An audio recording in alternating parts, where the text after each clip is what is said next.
Hey, it's KCHB 41's Claire Bradshaw here, just one of the Jackson County reporters here at our station. We bring you so many stories out of the county week after week. Here are just some of the ones from this week. Just off of Highway 50 and Route 291 is 77 acres of empty land. This could soon be home to a new development, which would include a Costco. I spoke with some neighbors who shared their mixed reactions to this development. I'm not afraid of it. Carl Kern is no stranger to change. I've been around and I've lived at enough places that I know it's going to change the atmosphere here.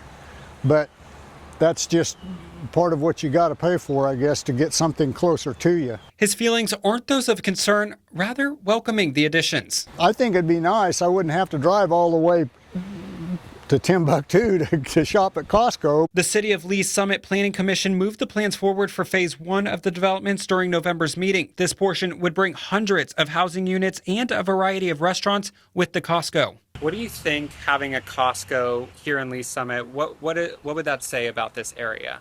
That it's growing. It's growing. And I don't think it's going to stop growing. However, not every neighbor shared Kern's excitement for growth. There's a lot of concerns for us. Added traffic, safety, and a flooding issue she says her neighborhood already deals with is something on Norma Hackney's mind. I'm ready to move. A move she doesn't want to make, but fears could happen. I lost my husband in the house, and we've had great memories here. There are still quite a few steps before construction can start on phase 1 or 2. Phase 1 of this plan will go to the City Council for approval. Phase 2 is expected to be presented in the Planning Commission meeting in December. Reporting in Lee's Summit, Braden Bates, KSHB 41 News. New housing development in Blue Springs failed after significant pushback from neighbors. The plan, known as Sullivan Ranch, would have built 218 single-family homes in the city's southern region. Our Jackson County reporter Claire Bradshaw brought us this story Monday morning. She talked with a group living nearby who successfully submitted a protest petition last week. It required a 2/3 majority to pass, not just a simple majority. It needs to be developed. Something needs to be done with the land, but it needs to be done responsibly and with the homeowners around here in mind. So last night's vote was 4-3 in favor of the project, but because of the protest petition, it failed because it did not get the required 2/3 majority. If you remember at our Green Valley Let's Talk, we learned about this traveling Smithsonian exhibit coming to Green Valley. I'm KCHB 41 News reporter Claire Bradshaw. Well, it's finally here. The Voices and Vote exhibit is at the Green Valley Historical Society, and a lot of 7th graders have made their way through learning about things like political parties to petitioning. Here's what they had to say. For the last 2 weeks, around 350 Green Valley 7th graders have studied these walls. I saw a little bit about the Declaration of Independence, a little bit about the Boston Massacre, and a lot about rights. So we're seeing how it went and what happened during those wars and stuff. This traveling Smithsonian exhibit brought here through Missouri Humanities is titled Voices and Votes, Democracy in America. It stopped in Green Valley for these next few weeks. First off, it starts with the first section, which is the leap of faith, which is our founding fathers developing the Constitution, the Declaration of Independence. Then it goes into focusing on legislation, protest, petitioning. What are your responsibilities as a citizen, and really just the overall history of American democracy. These 7th graders are one of the key reasons the Green Valley Historical Society and Chamber of Commerce applied for the touring exhibit.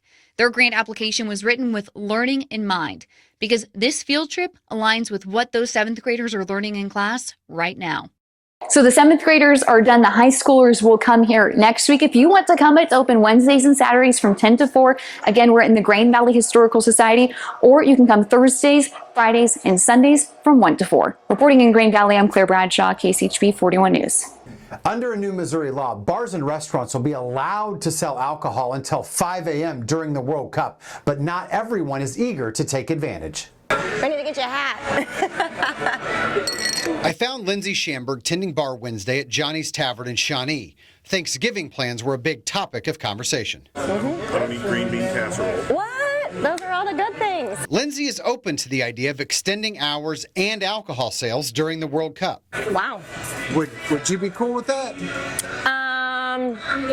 Maybe. I mean, yeah, if we're bringing in business, then for sure. It's a great opportunity if business dictates that's what we do. Johnny's Tavern operates 13 locations in the Kansas City region, including 5 in Missouri, but most won't be open round the clock. I don't see us staying open, the entire span of the entire World Cup, right? But if it makes sense on a Friday or Saturday. The law, House Bill 1041, automatically takes effect June 11th to July 19th during FIFA World Cup 26, unless cities or counties opt out, which independents did last month. A lot of it has to do with public safety.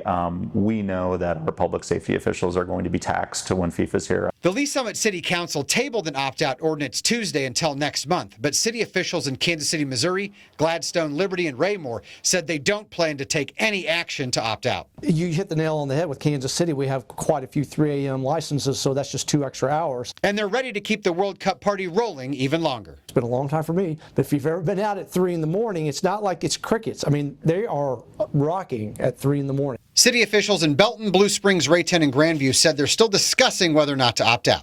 In Kansas City, Todd Palmer, KSHB 41 News.